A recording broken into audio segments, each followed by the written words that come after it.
नमस्कार, मैं अनिल शर्मा आपका एक बार फिर से स्वागत करता हूं अपने YouTube channel commerce by Pathak sir में। आज की जो ये वीडियो है, कल हमने किया था रिवैल्यूएशन अकाउंट बनाया था। जब बैलेंस शीट को क्या किया गया, हमने रिवाइज किया था।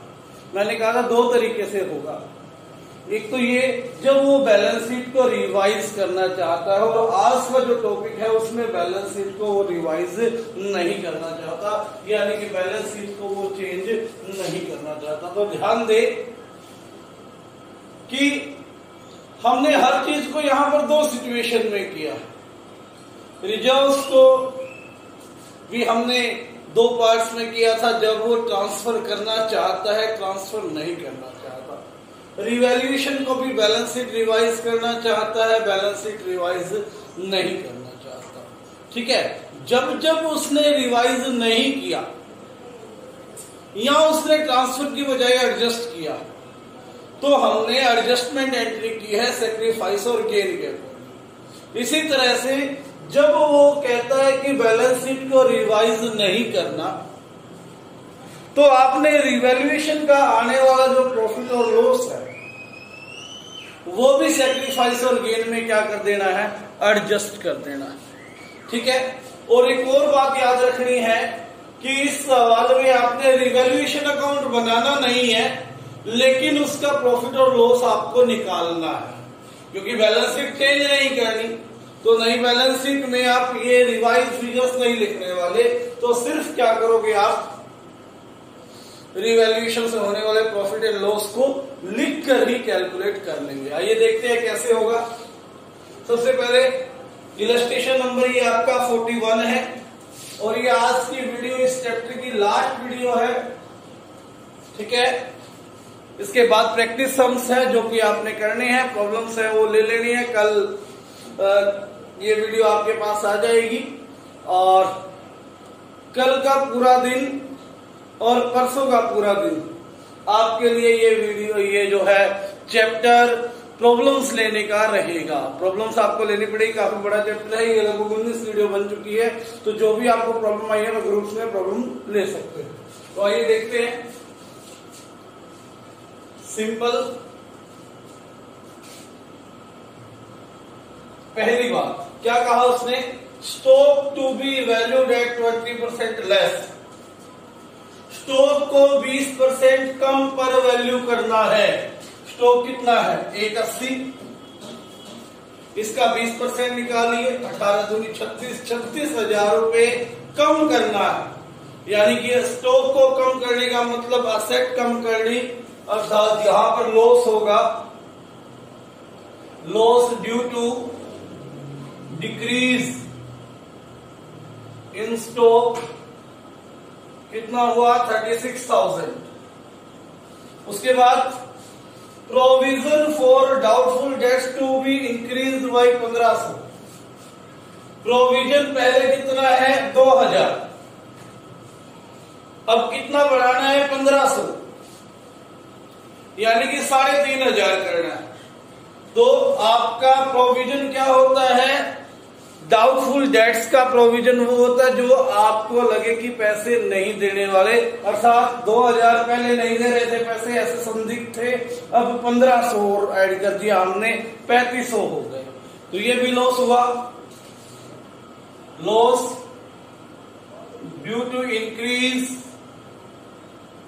इन प्रोविजन, कितना, 1500। Furniture is to be depreciated by 20%। Furniture को 20% डेप्रिशिएट करना है। Loss due to decrease in furniture, loss due to decrease in furniture. 30,000 का 20% कितना हो गया, 6,000। 6,000 रुपए ये लॉस आया, यहां पर आपने ऐसे लिख देना है। और प्लांट को 15% कम करना है। प्लांट कितना है, 2 लाख, इसका 15% 30,000। तो loss due to decrease in plant कितना हो गया आपका 30,000। ये एंट्री हो गई, ये एंट्री हो गई, ये एंट्री हो गई। कहता है 3500 रुपए are outstanding for salaries. 3500 outstanding salaries थी। आउटस्टैंडिंग सैलरीज क्या होती है? लायबिलिटी। यहां पर लायबिलिटी आपकी क्या हो गई? इंक्रीज हो गई, जो कि लॉस हुआ। तो क्या एंट्री हो जाएगी? Loss due to increase in outstanding liability. कितना? 3500। बिल्डिंग की वैल्यू जो कि 3 लाख थी, अब कितनी करनी है? 3,50,000 करनी है। बिल्डिंग की वैल्यू जो है वो 3 लाख थी, कितनी करनी है? 50,000। 3,50,000 करनी है तो क्या हो गया? फायदा हो गया आपको। तो इसका मतलब क्या हुआ? Gain on sale of, sorry, gain on increase in building. कितना हो गया आपका? 50,000, क्योंकि 50,000 का फायदा हुआ है। 3 लाख की पहले थी, 350 की करनी है, 50,000 का क्या हो गया? फायदा हो गया। तो यहां पर लॉस का टोटल आया आपका 77,000 और गेन का टोटल आया 50,000। अर्थात नेक्स्ट क्या आया? Loss on revaluation. क्योंकि लॉस ज्यादा था 77,000, तो 27,000 रुपए लॉस माइनस का। इसके अलावा इस साइड आपने देखा रिजर्व्स दे रखे हैं और प्रॉफिट एंड लॉस का बैलेंस दे रखा है। ये भी ट्रांसफर नहीं करना, एडजस्ट करना। तो यहां पर लिखिए रिजर्व्स। कितना है रिजर्व? 42,000 प्लस का प्रॉफिट एंड लॉस है 21,000, ये भी एडजस्ट करना है।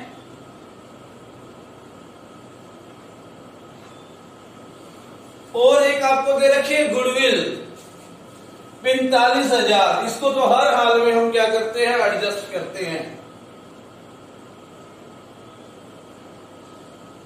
तो नेट अमाउंट देखो कितना आया एडजस्ट करने का? 5 और 1 6 और 2 9 और यहां 4 4 8 और 2 10। 1,09,000 में से 27,000 माइनस करोगे तो नेट अमाउंट बना आपका 81,000 प्लस, जो कि आपने एडजस्ट करना है। Net amount to be adjusted, to be adjusted. Net amount जो आपने क्या करना है? एडजस्ट करना है। तो देखिए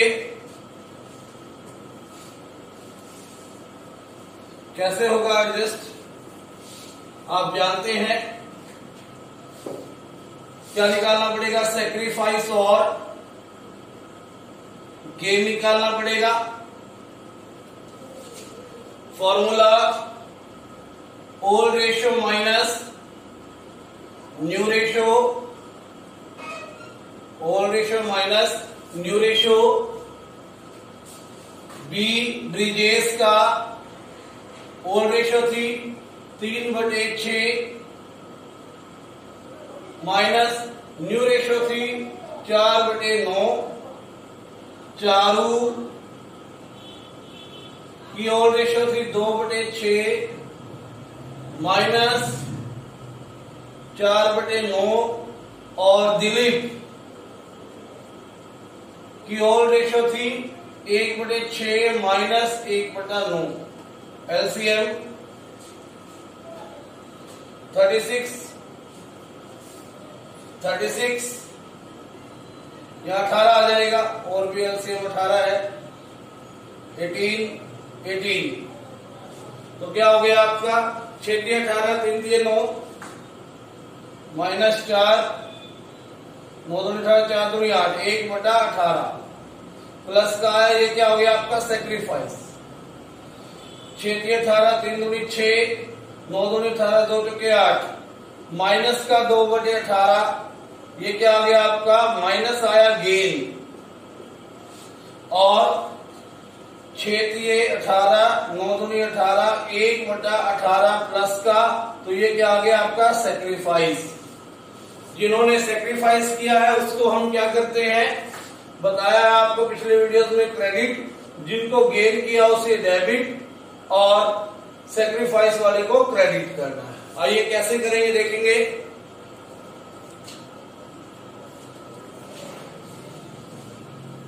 यहां करके दिखा देते हैं आपको, इसको रफ कर देता हूं मैं, आगे इसका काम नहीं है। 81,000 का 1/18 किसका है, ब्रिजेश का,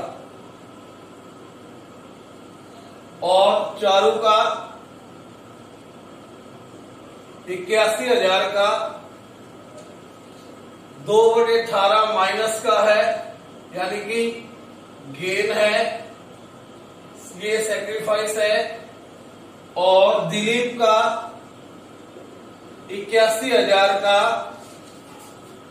1/18, ठीक है। तो आइए कैलकुलेट करते हैं। 9 दूनी 18, 89, 9,000, 45,000 यहां आ गया, और 9 दूनी 18, 81, 4500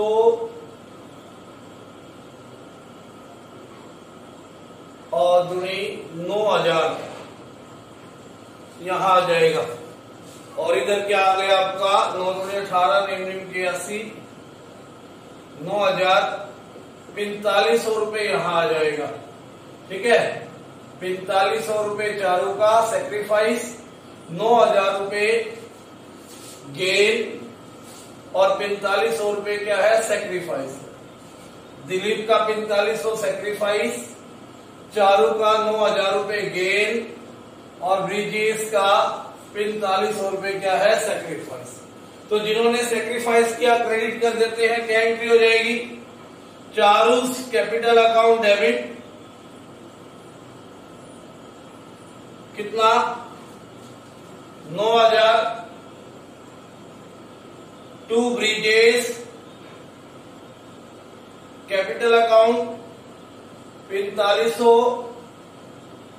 टू दिलीप कैपिटल अकाउंट कितना आ गया 4500। एक ही एंट्री होगी सारे सवाल में। फिर अब आगे क्या करना है, आगे इसमें कैपिटल अकाउंट बनाने हैं आपने, इस एक ही एंट्री को कैपिटल अकाउंट में एडजस्ट करना है। देखिए कैसे होगा, पार्टनर्स कैपिटल अकाउंट,